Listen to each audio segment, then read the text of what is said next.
బెల్లంని ఈజీగా శ్రమ లేకుండా మెత్తగా పొడి చేసుకోవాలంటే ఈ ఒక టిప్పు మీరు కూడా ఫాలో అయిపోండి.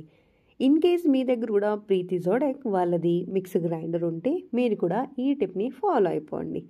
నేను ముందుగా ఫస్ట్ మీరు చూస్తారు కదా బెల్లంని కొంచెం దంచుకున్నాను అనమాట. మరీ ఎక్కువ లేదు, జస్ట్ ఊరికే ఈ సైజు ఉంటే సరిపోతుంది.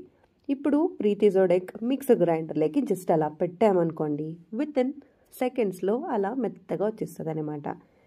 లాస్ట్ టైం నేను మునగాకు చపాతీ చేశాను కదా, అప్పుడు చాలామంది అడిగారు ఈ ప్రీతి జోడెక్ లింక్ షేర్ చేయమని. మీలో ఎవరికైనా కావాలన్నా కూడా కమెంట్లో మెసేజ్ చేయండి, నేను మీతో కూడా షేర్ చేసుకుంటాను.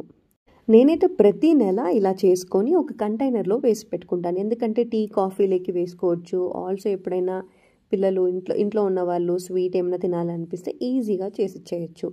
స్పెషలీ ఫెస్టివల్ టైంలో ఇది చాలా బాగా పనిచేస్తుంది. ఎక్కువ మంది ఉన్నప్పుడు శ్రమ లేకుండా ఈజీగా ఇలా చేసేసుకోవచ్చు. ఎప్పుడైనా వీలైతే ఒకటి కొని పెట్టుకోండి, చాలా బాగా యూజ్ అవుతుంది.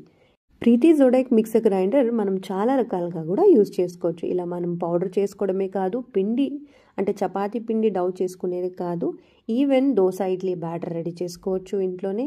మనం నార్మల్ మిక్సీ మసాలా వేసుకోవచ్చు, పచ్చళ్ళు చేసుకోవచ్చు, జ్యూసెస్ చేసుకోవచ్చు, వెజిటేబుల్స్ చాపింగ్ చేసుకోవచ్చు.